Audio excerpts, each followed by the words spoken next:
नैमिषारण्य में बैठे ऋषियों ने जब सूत जी से पूछा कि भगवान श्री कृष्ण ने अधिक मास के दुख को सुनकर क्या किया, तब सूत जी ने 7वें अध्याय की यह दिव्य कथा सुनाई।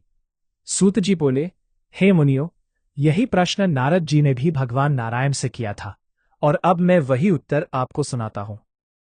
भगवान नारायण बोले, हे नारद, जब भगवान विष्णु ने अधिक मास की पीड़ा श्रीकृष्ण के सामने रखी, तब गोलोकनाथ श्रीकृष्ण ने अत्यंत करुणा और प्रसन्नता से कहा, हे विष्णु, तुमने बहुत अच्छा किया जो इस माल मास को यहां ले आए।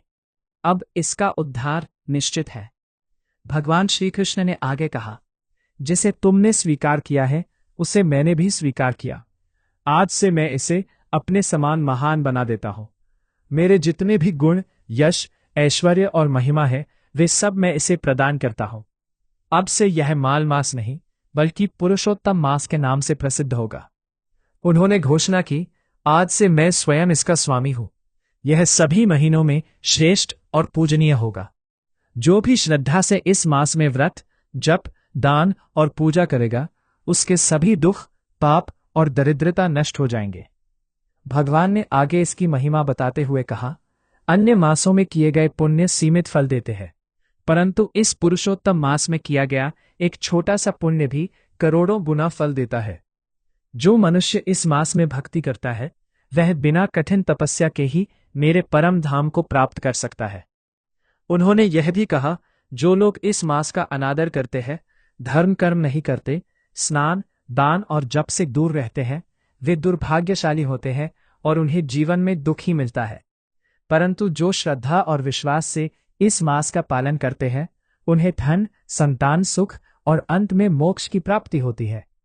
भगवान श्री कृष्ण ने विशेष रूप से कहा, मेरे इस पुरुषोत्तम मास के भक्त मुझे अत्यंत प्रिय है।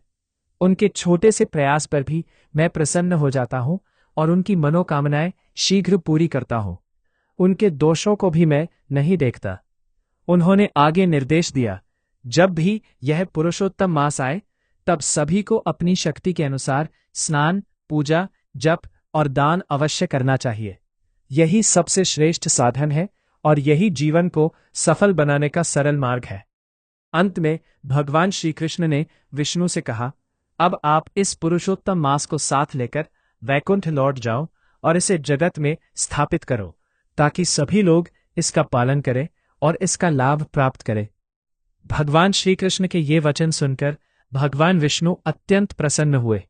उन्होंने श्री कृष्ण को प्रणाम किया और अधिक मास, जो अब पुरुषोत्तम मास बन चुका था, को साथ लेकर गरुड़ पर सवार होकर वैकुंठ लौट गए।